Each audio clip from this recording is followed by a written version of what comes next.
Welcome everybody to another great episode of the Beyond Normal podcast. I'm your host, Kenny Groom. I'm excited to have our next guest on. They're doing amazing things in the space for folks of color when you want to know like how a company really treats their employees. The next founder I'm bringing on, Ekow Sanni-Thomas, the founder of Inside Voices. He's got a solution for all those job seekers out there who really want to know how companies treat their employees of color. So without further ado, I want to bring Ekow to the stage and start this great dialogue.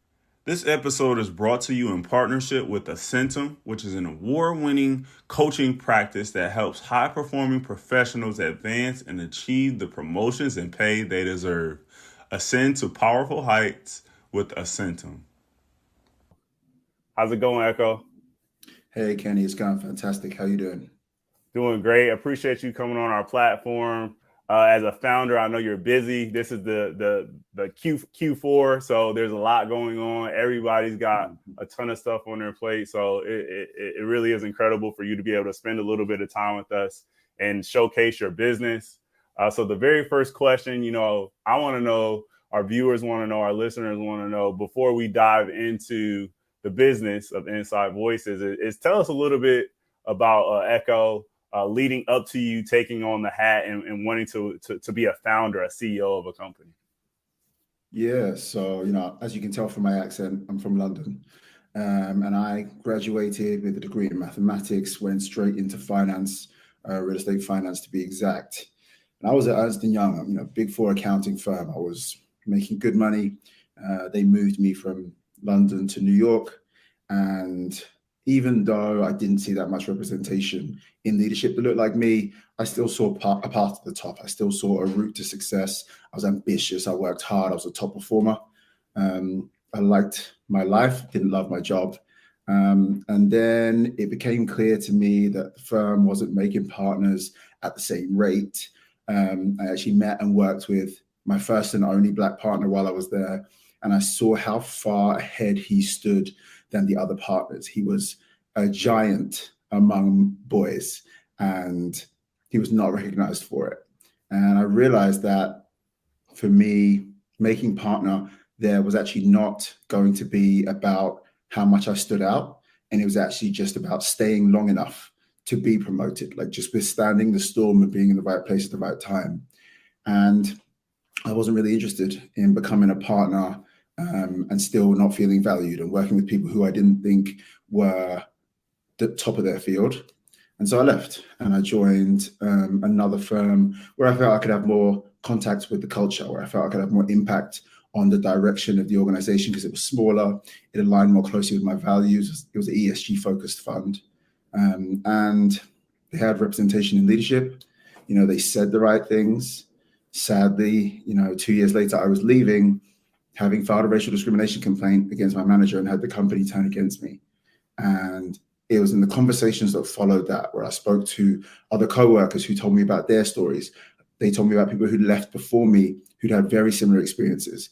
And I realized that the reputation of the firm was just a lie, that was kind of known internally and that they had no intention to change because they could keep bringing in people like me who didn't have access to the truth.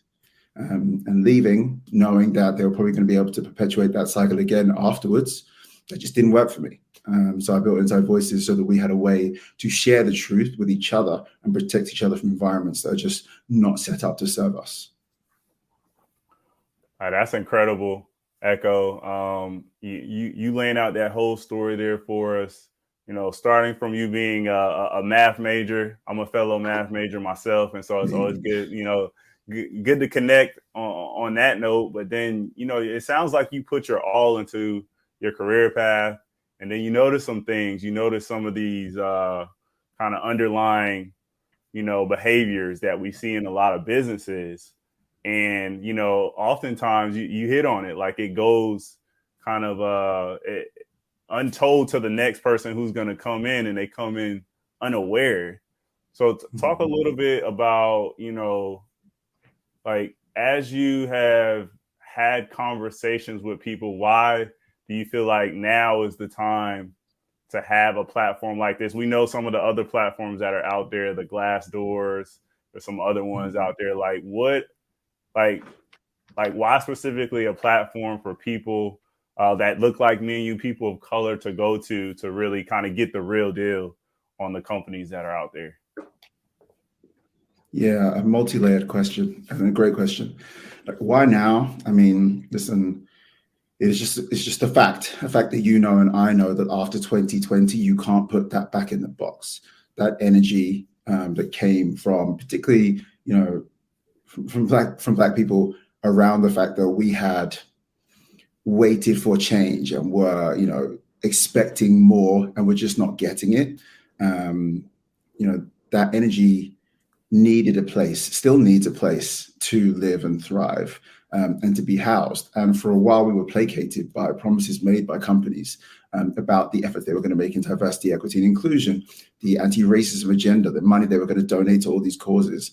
And immediately it became clear, because we've been through this cycle before, it immediately became clear that some of those promises were not going to be kept and that we needed a way to hold them accountable. Now, I'm a firm believer that companies, you know, we like to talk about companies as if they're like, you know, these mythical creatures. But in reality, they're made up of people just like you and me. And, you know, when you talk to any DEI consultant, they'll tell you the majority of their business came from internal pressure, where people inside the company decided that they needed to push the company to reflect their values and reflect what they wanted more. So I see and I saw grassroots support for us working together to protect ourselves from poor environments, to vote with our feet, to punish companies that mistreated us, and to celebrate companies that did more. And I wanted to build a systemic way to do that, to respond to the systemic problem that we had of discrimination, particularly in work, which is obviously has a huge impact on redistribution of wealth.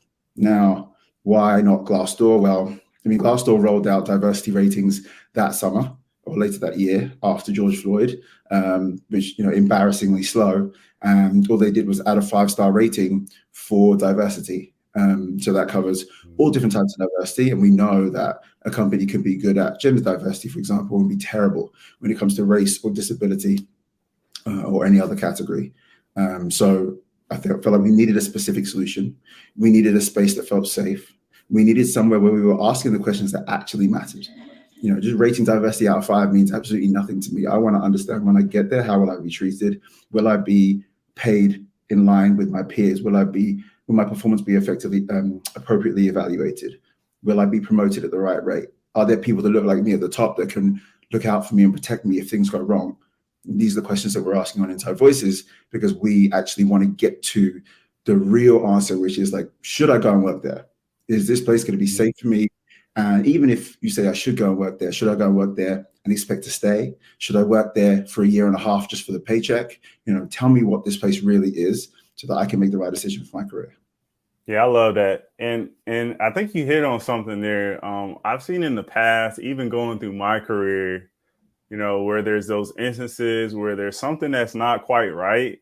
But yet when I go to a system like a 1 to 5 star and it's just like a generic, I find myself saying, well, I work with some really great people, but the company did you wrong. So, hey, I may rate them a 4 or 5 star. And it's like, no, like based off of that situation that you were in that kind of forced you to move, you should give them a true rating.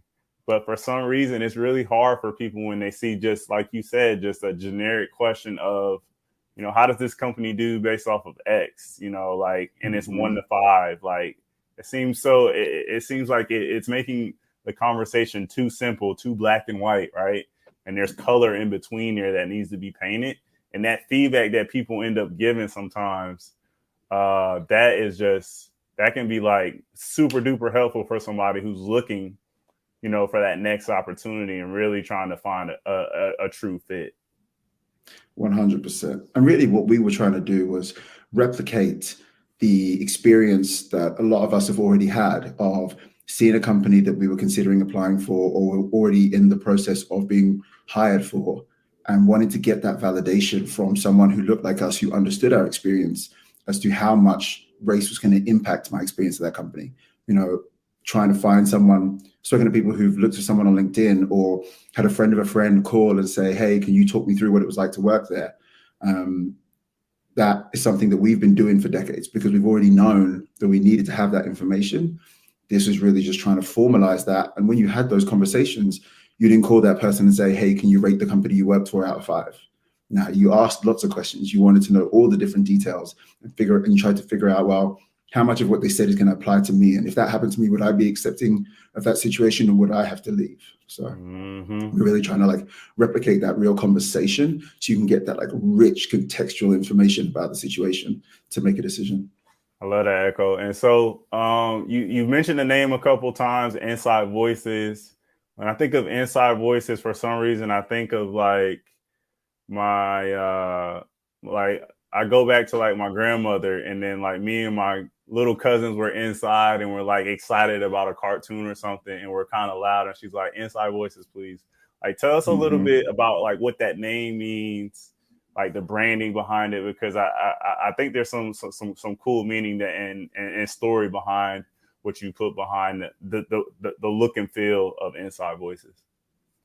Yeah, it had a few meanings. Like we really wanted to replicate that feeling of getting almost insider information on a company, the kind of conversations that you can have with someone and the information you can get from someone that has been in an organization for years. They often don't even realize how deep and rich the information they have on that organization is. They start telling you things. You're like, wait, I don't even understand where did you start from? Let's roll it all the way back. So like really just trying to capture that inside element, and then also that safe space whisper network element of use your inside voice. Let's share this information with each other. We're not here to be screaming this from the rooftops, right? We know that if spaces get filled with certain people, they're not always safe anymore. This is an opportunity for us to share information. And I mean, to be frank, there's still work for us to do in improving the way that people write reviews to help make sure that information does convey as much of the context and truth and credibility that the writer has, and really allows you to paint a broader picture. But we have some plans in the works for that. Yeah, I love that. I love the forward focus. So I want to switch things a little bit. Talk about you wearing the founder hat a little bit. You talked about your background. I'm curious, like, what from your background have you taken into this experience as a founder that you relied upon, like some of those strengths that, like it's putting you in a good position to run this business moving forward? Yeah. So, I mean, the first thing is, my job for a lot of the time that I was at EY was going to businesses and speaking to pretty much everyone within certain departments, finding the common threads, finding a way to connect with people who weren't necessarily ready to give you the information that you needed, and then distilling it down. And a lot of founder life, particularly for startups, is speaking to different people, understanding the common threads. Like I'm speaking to users and trying to identify what's the commonality between their experiences. What is the thing that's tying these things together? Sometimes people tell you they want something, but they actually don't want that. They think they want that. What they actually want is something else which would solve their problem. So what is the question behind the question? What are they really saying? And then I think for me, one of the others is attention to detail. One of my main roles used to be scanning documents, trying to identify errors.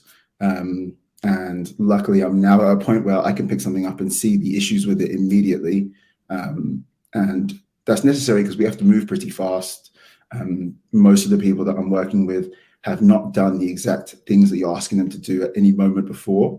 So there's always going to be mistakes. Being cognizant of that, understanding that human beings are fallible. That's why we check work, but being able to move fast as a result. I'm very happy with my attention to detail. It's helped me to progress and help to keep Inside Voices at the level that I want it. I love that. And then on the flip side, what's an area where, as a founder, you wear so many different hats, you're responsible at the end of the day for it all, every aspect of it. So I'm curious, like, what's an area where you've had to spend a little bit more time, maybe because you haven't had that experience, or, that's you just know, like, here's an area I want to make sure I strengthen the business in, and you may need some help, or you just want to spend more time in. So tell us a little bit about one of those areas of the many hats that you wear as a founder? Yeah, that's a great question. For me, I think one of the most challenging is approaching and understanding that you have to become a salesperson. I didn't have any previous experience in sales, and when you don't, the learning curve is steep. Sales is hard to learn. You learn by failing mainly, so you have to accept a lot of failure, which for an overachiever is hard to accept early on. And there are differences in the way that you approach a conversation when you're trying to sell someone versus when you're just trying to have a conversation, you're just trying to inform someone, or you're trying to win them over to your side, but there's no personal gain. It doesn't feel like there's an extraction of value. So definitely having to adjust my mindset to accept that, conversation, live in awkwardness, be prepared to negotiate, accept that, if someone buys, it's a win-win, and you're not like squeezing things out of them. You're not tricking them by making them buy, realizing that emotion is a large part of selling. So like just laying out the facts isn't necessarily going to win everyone over. Sometimes you have to make it real for them. You have to get into their perspective, understand that even when you're selling to a business, you're actually selling to an individual. So let's talk about the wins and losses for that person within their role, not just, oh, your company can do this, but you will look like the hero because this happened. That was definitely something and still something that I'm working on. I find it to be extremely interesting. It can suck up all of your time and drag you away because there's just so much to learn, and it's obviously extremely high stakes. And on that note, I would say the other thing that I had to learn was time management. I came from a job that I've been doing for a long time. I knew exactly how to do it. We knew exactly when we had to do it. It existed for decades. There were structures and predetermined deadlines. No one ever needed to ask what they needed to be doing at any time. Everyone knew. And all of a sudden, boom, I set the deadline. I decide how long things take, when they're going to go out, what I'm going to be doing at any moment. Do I need to be on calls next week, or do I need to be building? Do I need to be tinkering with this person? Is it time to recruit, or is it time to do marketing? And that is definitely a new skill set. Yeah, those are two gems there, Ekow. I appreciate you sharing those. And as you were talking, you're giving me perfect segues here. But one of the words that popped in my head was the word no. So talk a little bit around how you, from a sales perspective, like when you hear no from a prospective client or just somebody you're talking to about the business, what do you go through? Like what's your mindset like, when you hear somebody say no in a conversation, where I'm assuming a lot of times you're looking for that yes throughout the day. Can you talk a little bit about that? Yeah. Personally, I actually find no to be extremely helpful because you will actually find, I'm sure you know this, but I often find that people don't want to give you a no. Even if it is no, right, the answer is that you're not going to get it. They don't want to deliver that message because they're afraid of seeming rude or offending you or hurting your feelings. Whereas actually the information you can get from someone who's given you a no is so helpful, right? This is, when you're in a startup, you're doing something essentially that no one's done before. This is a new product. How do we make it better? What actually resonates with people? I can't just build for what I personally want. I have to build for what appeals to a larger group of people that are not monolithic. So where can I identify things that, if I introduce this will appeal to these people? It's really hard to get that information without butting up against things that people don't like. And so you actually need to be in conversations where people are telling you like, no, I don't like that. No, I don't want to do this. And then getting the feedback about why. Now, one thing I absolutely detest is hearing no without feedback. I just find that to be extremely unkind. Brene Brown talks about you got to be clear to be kind. And I believe that 100%. Like if you're going to tell me no, that's fine. I'm not going to try and change your mind. I understand you have your reasons, but please do me the service of being honest about your reasons. Like help me understand what went wrong or what went right so that I can be better for the future. If you just give me a no and then you give me some fake warm, maybe next year answer and you don't tell me the truth, then you're wasting my time. Now all the time I've spent with you has been a waste. I've learned nothing from it. And as a result, you're actually costing me. So that's not a favor at all. Ooh, Ekow. That is a mic drop moment. So, wow, know what a reason. I had, like, you were talking there, like, I don't know why, but I was trying to like make sure that stays within my memory bank, because that one is powerful. That's a powerful way of thinking, like you said. And so on the flip side of that, you mentioned time management. As a founder, I know your schedule is probably disgusting. Most founders I come across, the schedule is like insane, managing personal and business. So I'm curious, like, how do you determine, like, how do you go about determining what gets on your calendar and what you have to say no to, staying with that no, that word of no? Like, talk a little bit about that.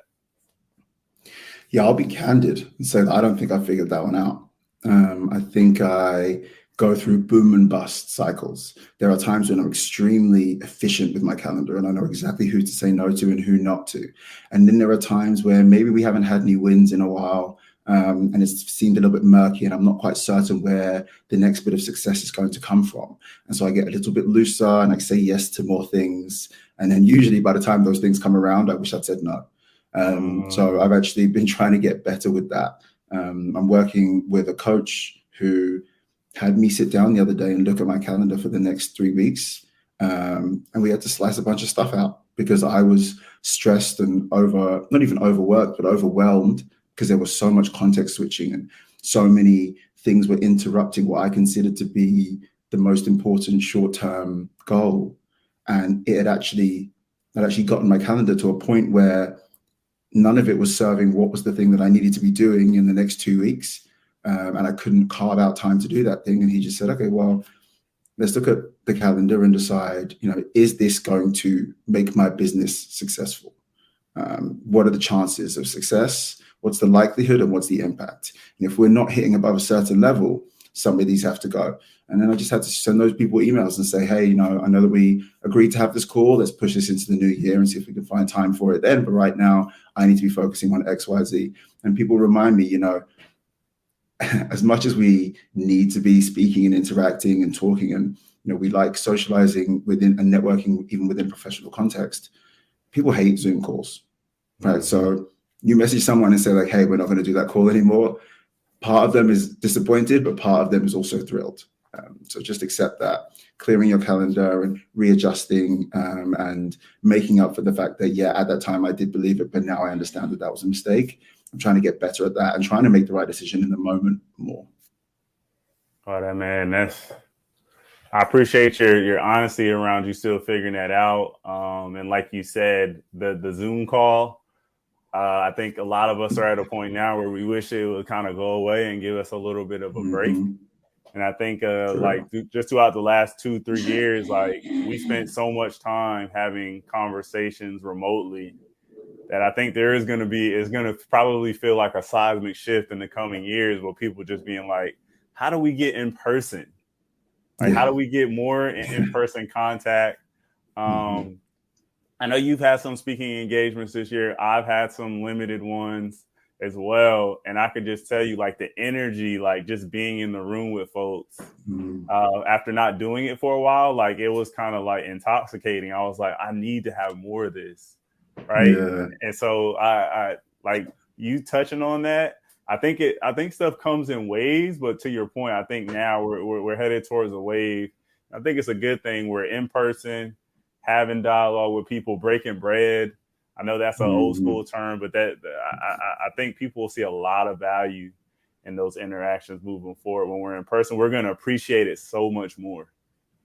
Yeah. And I think we are having more interactions now because of Zoom. We're speaking to people on the other side of the country, who we wouldn't necessarily get to be in person with, but those in-person interactions are so sticky. I had a conversation with a guy 2 weeks ago, who I'd spoken to on the phone a couple of times, and he was not looming as a big character in my mind. It wasn't a big part of the plan. Then we sat down and we had dinner together, and now at least once a day, I'm thinking about this thing that I owe him or the conversation that we had, because all of a sudden in person, there's all this, I don't even know what it is, the energy of two people bouncing off each other, maybe chemistry is the right word. And it's completely different. There definitely is something there. So we've touched on a lot. One quick thing though, you mentioned having a coach. I'm curious, is that like something new that you've implemented since being a founder, or has that always been a part of your routine in terms of personal development, career development? Definitely new for me. In the first 6 weeks after I went full time, I was just drowning, had absolutely no idea what I was doing. My calendar was a mess. Every day I would wake up and go back to sleep feeling like I'd achieved nothing, while working frantically the entire day. And a friend of mine was getting certified as a coach, and she said that she needed someone to work with to fulfill some requirements for the qualification. Did I want to do some sessions with her? I was like, listen, it's free. So yes, and I'm doing this for you as a favor, but maybe this is going to work out for me, but I don't believe it will. And transformed my working life. I managed to take hold of my calendar. I came to understand how I work best and how I don't. I now have more grace for myself. I think if I continued along that path, I would have burned out in less than 6 months. And here we are over 18 months later. I think working with a coach has been extremely impactful, and something that I would recommend to everyone. Now, I didn't stay working with her the entire time, and the coach that I'm talking about is actually a new person that I've just started working with. So I do think it also is about going through phases. I don't want to be reliant on any individual to be able to achieve, and it's not necessarily financially viable for everyone. But a huge part of I used the skills that I got. Excuse me. I used the skills that I took from that relationship, that even short stint of sessions. I use those skills every day, every single day. Yeah, that's powerful. You said one thing there, grace for myself. I think that's so important moving forward. And I appreciate you. Again, that's a candid moment. You being vulnerable, being open, having grace for yourself is that is a blank check type of statement to be able to say. And when you get to that point, the feeling I can only imagine that you have right now, saying that you give yourself grace, that's got to be powerful. So I appreciate you sharing that on our platform. One last thing I wanted to touch on, not last, but the next thing I wanted to touch on is around inside voices, right? You specified there's a really big focus on getting the feedback from people who are in the jobs day to day, so that, people who are coming in, prospective or not, can have a lay of the land, understand what goes on and the dynamics within the company. I'm curious, usually these types of products are like two-sided, and there's a company component as well. I'm curious, are you thinking about this as a two-sided marketplace, and how do the employers factor into this in terms of taking some of that feedback and in an ideal world, wanting to improve their business? Like, can you talk a little bit about the employer piece in this Inside Voices product? Yeah, 100%. Another great question. So, when we launched, there were conversations. People even suggested to me that I should bring employers on board from day one. And for me, that was just a non-starter. Without being able to establish ourselves as a brand that cared about the employee, because that was extremely important, right? We're asking people to trust us, often with stories that they've never shared with anybody.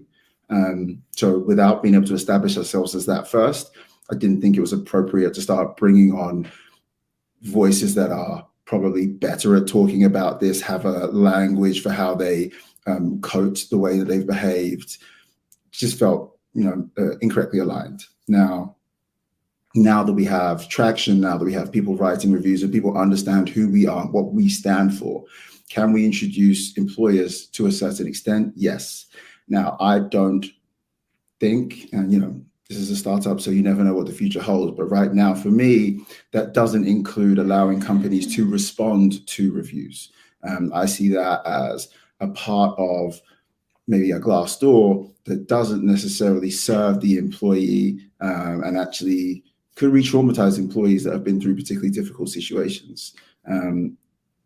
One of the things that, if you look to these two-sided employee-employer review marketplaces, as a company, we will always sit at the intersection of their two interests.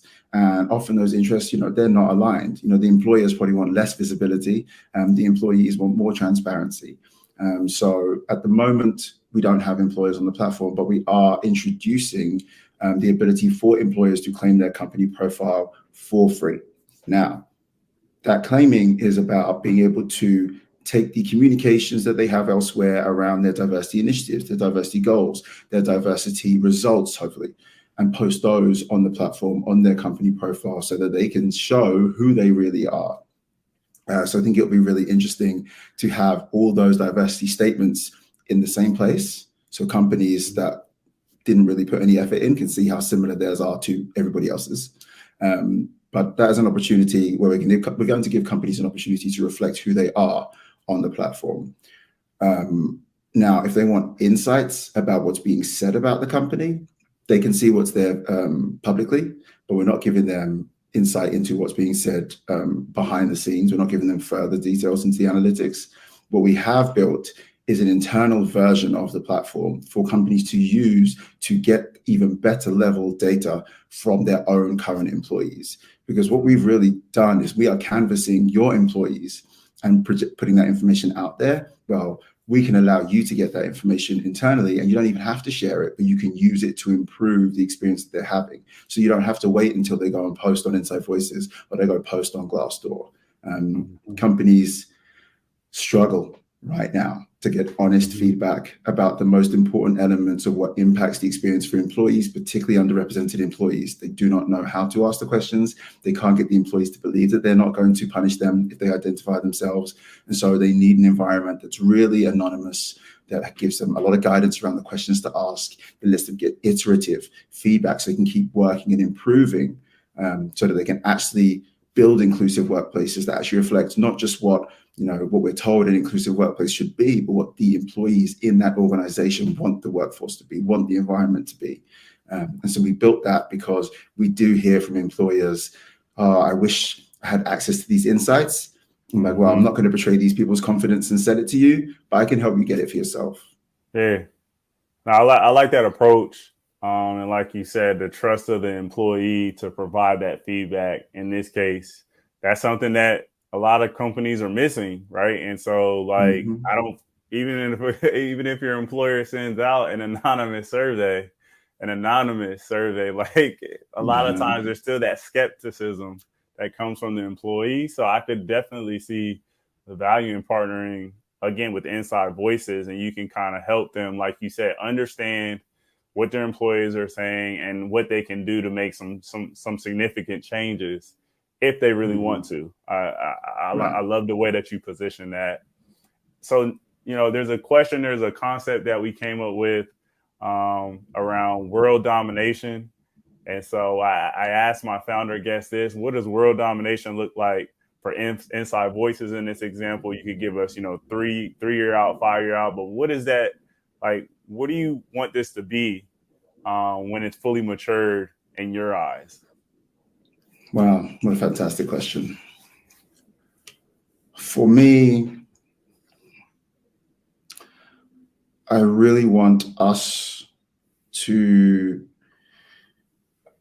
Inside Voices to be a category defining business that demonstrates that you can do well while doing good, that diversity pays, that you can take the energy and the motivation, the momentum of the grassroots experience, the fact that people want companies to be doing better, you can channel it and you can get revenue from it. You can change businesses as a result. We can actually get progress and we can make money and we can grow and be large and finally get results from the $8 billion a year diversity industry, and have the kind of large household name business that is required to have an impact on the future of this country.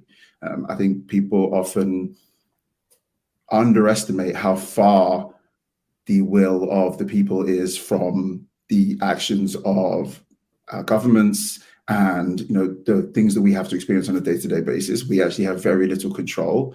The only way that we can get that control is by consolidating behind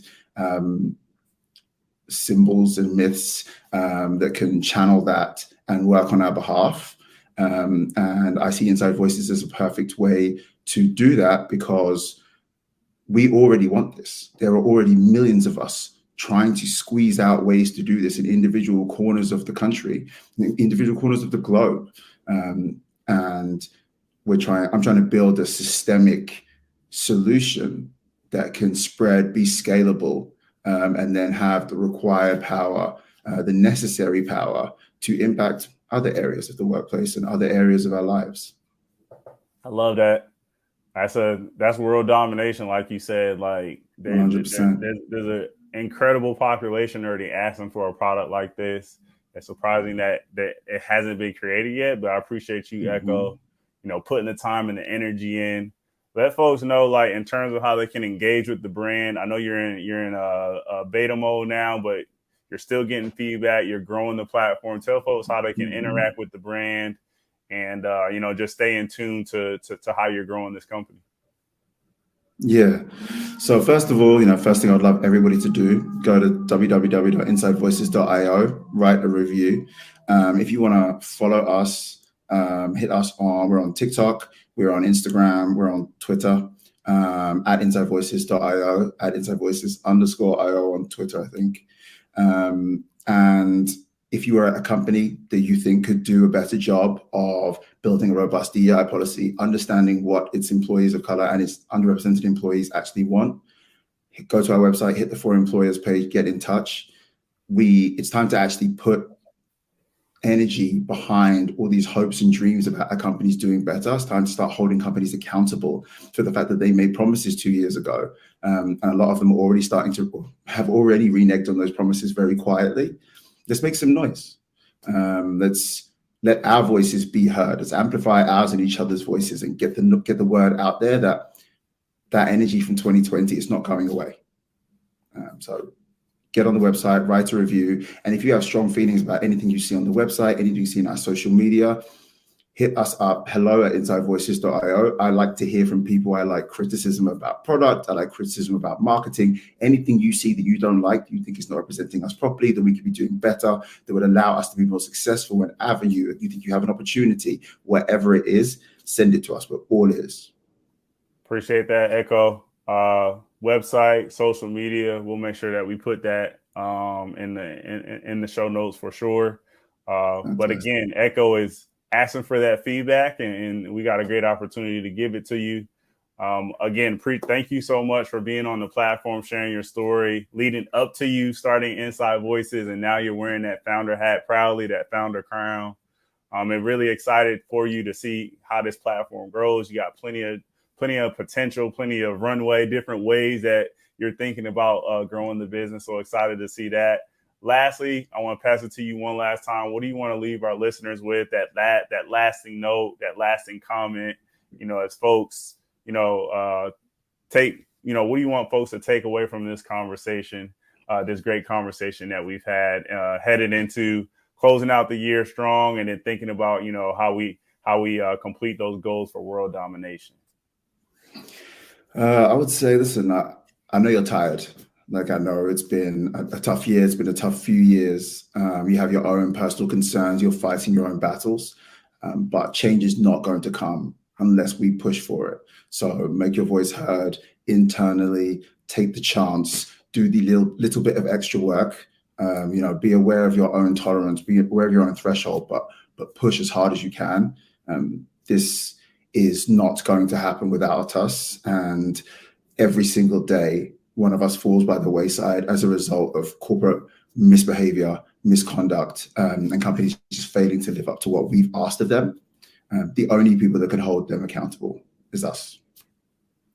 Thanks for that, Ekow. Perfect mic drop moment. Thanks for all the listeners tuning in to another great episode of the Beyond Normal podcast. Thank you.